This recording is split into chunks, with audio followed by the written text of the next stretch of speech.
ce que l'on croyait réservé aux complotistes. Celui du puçage possible des êtres humains. Cette hypothèse de science-fiction n'en est plus une. Dites-nous pourquoi. C'est incroyable. Alors moi j'ai lu ça, j'ai lu l'article de France Info, donc je précise, c'est pas je ne sais quel truc périphérique lointain complotiste, France Info quand même, c'est réglo là. Je cite l'article. Les nouvelles puces peuvent désormais gérer, donc des puces de la taille d'un grain de riz sous la peau, peuvent désormais gérer des protocoles de sécurité très pointus. Avant, il s'agissait de simples transpondeurs, comme ceux des badges de parking. Maintenant, on leur a ajouté de l'intelligence et des fonctions de cryptage, ce qui leur permet de remplacer les cartes bancaires, les clés de voiture, les serrures connectées et même un passeport biométrique ou une carte vitale.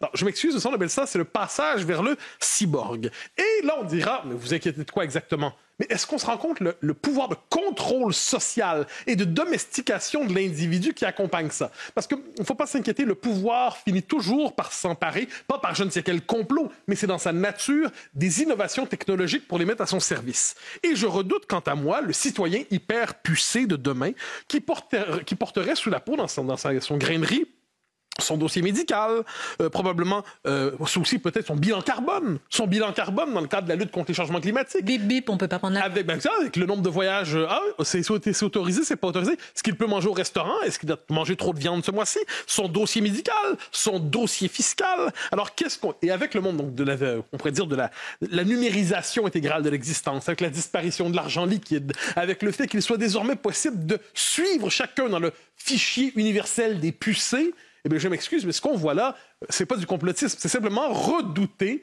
l'effet politique d'un changement technologique auquel, par ailleurs, plusieurs consentent.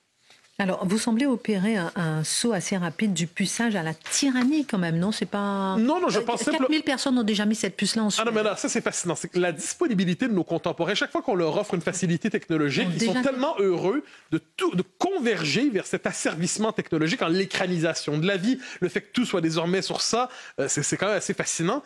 Et moi, je dis, la prochaine étape de tout cela, c'est le consentement, en fait, au fait de devenir soi-même des cyborgs, d'une certaine manière. Donc, c'est le fait que l'individu accepte désormais d'être fiché, pucé, pourquoi? Parce qu'apparemment, ça va lui simplifier la vie. Donc, de ce point de vue, le Big Brother bienveillant se présente à nous. Il y a quelque chose d'assez fascinant. C'est que ça, quand on s'inquiétait de cela il y a quelques mois, il y a quelques années, on se faisait traiter de complotistes, de conspirationnistes de la pire espèce, probablement de type d'extrême droite.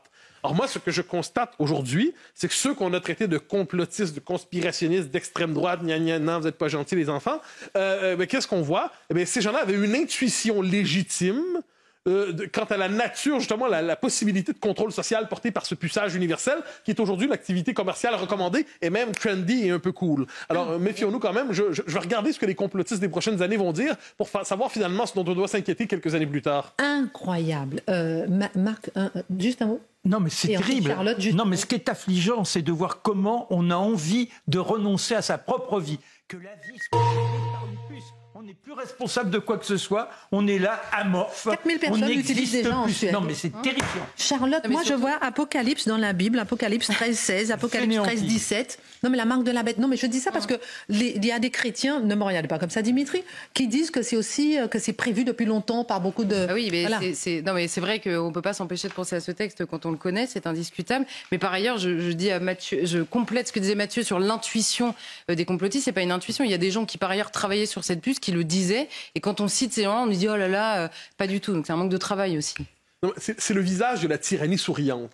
Faut jamais oublier ça. Le visage de la tyrannie souriante. Tout comme en 2012, un médicament avait été mis en place. On avait dit que ça permettra de guérir le racisme et donc de contrôler les émotions sociales mauvaises. Pour l'instant, on n'y est pas encore. La régulation pharmaceutique des émotions de la population, le puçage de la population. Parlant ainsi, j'ai l'impression d'être un zouin-zouin avec un chapeau étrange, un entonnoir sur la tête. Et pourtant, je me contente de lire ce qu'il y a dans les journaux. Et on voudrait me faire passer pour fou, me contentant de lire ce qu'il y a dans les journaux. Incroyable.